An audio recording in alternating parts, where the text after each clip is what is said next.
So people ask me, Jay, why are you doing this? And why are you running with the PPC? I think that anytime a conversation about political parties comes up, it's really wise or it's really fun to kind of explore first the idea, take a step back and explore the idea, why do we need a government in the first place? What's the purpose of the government? Because if we answer that question, then we can better understand what type of government we want. So why do we need a government in the first place? And one of the most common answers is that people are evil. Or to put it more in layman's terms, people suck. Like, yeah, some people suck. Evil people exist outside of Hollywood movies, believe it or not. So we need something to protect our freedoms, our rights. And yet it's kind of funny when we think about it, because it kind of self-invalidates itself when we say, people are evil, so we need a government made up of people are evil, so we need a government made up of people are evil, so we need a government made up of people. So that circular reasoning is pretty funny, but it's true. And we have to explore this a little bit further. So there's 4 scenarios if we try to break this down a little bit more, and we can think they're all men are good, men or women. All men are good. Most men are good. A few men are good. And all men are evil. And by evil, I really just mean they don't necessarily have the interests of all Canadians at heart, of all people at heart. They might be in it for personal or political gain. They might have a lust for power.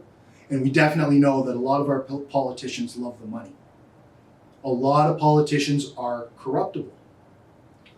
So we have these four possibilities.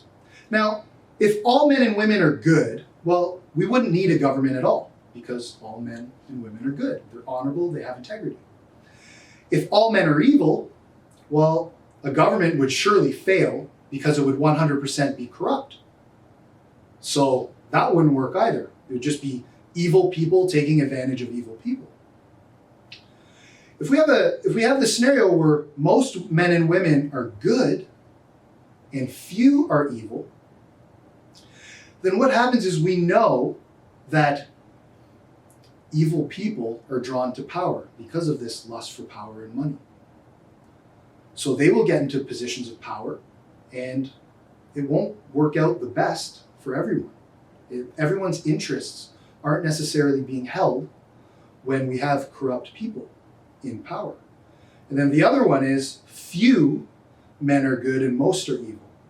And in that scenario, we would have the majority of people in positions of power would surely draw a lot of evil people, and we would have a corrupt government.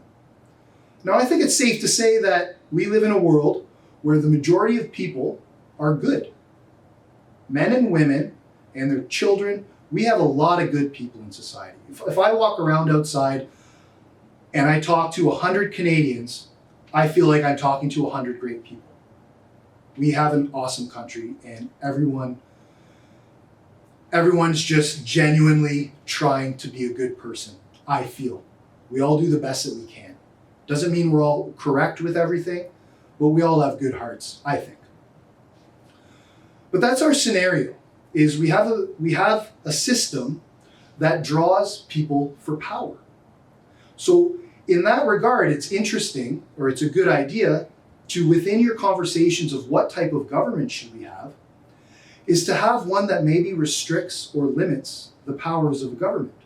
Because we don't want people who are corruptible, if they do get in these positions of power, we don't want them to be looking out for their own interests, to be doing people favors, to be part of these major scandals, especially when they're in positions where they're not even held accountable and they don't have to answer questions. They're held up, they're being interviewed, and they're asked very direct questions and they just don't answer them, and they're not held accountable. That's what happens. The other scenario, or the other argument for why do we need a government, is because people are dumb. Jay, people are stupid. So many people are stupid, we need to tell people how to live. We need to control people because they are stupid and they make stupid decisions. That's one argument, believe it or not. And although I disagree with that highly, let's explore it some more.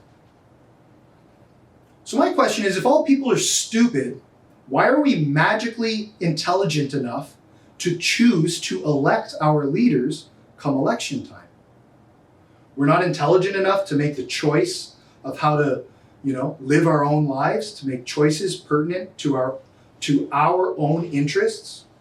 But we are intelligent enough, come election time, to choose a person who we hope is going to have our interests at heart. And we aren't really going to be able to hold them accountable. So that one alone is a conundrum, because are we intelligent enough or are we not intelligent enough?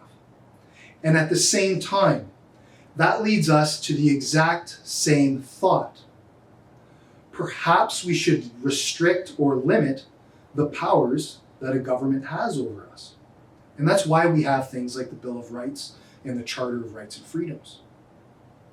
But I want to explore it even further, because when we say what is the purpose of the government, well, the purpose of the government is to enforce laws, right? We are giving a monopoly of force to one entity so that it can protect our rights and freedoms and enforce the law. Because if the law isn't enforced, then it means nothing. And so we take another step back and we say, well, what is the purpose of the law? Well, the purpose of the law is really three things. It's your person, your body, to protect your person and your body. It's to protect your private property, the things that you own, the things that you've built, the things you've invested in.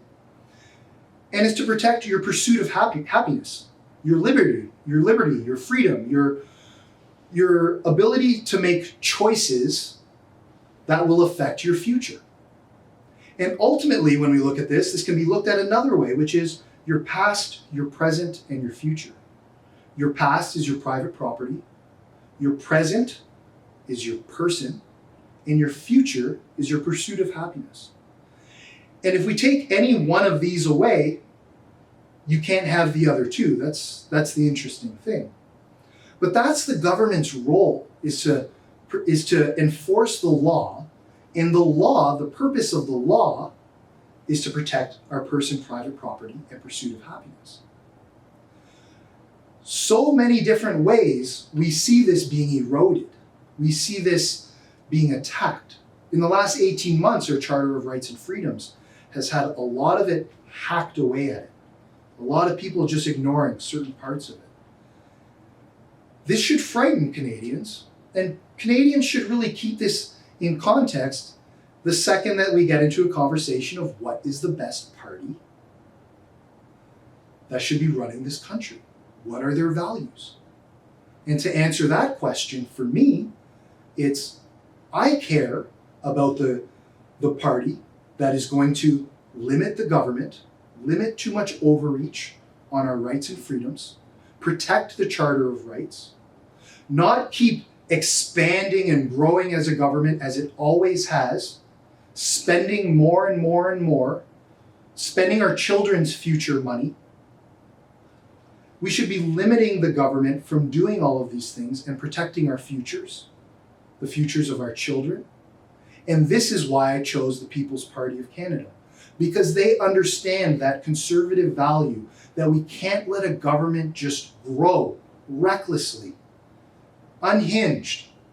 And that's what's happening today. And people are starting to wake up to it. People are really starting to notice.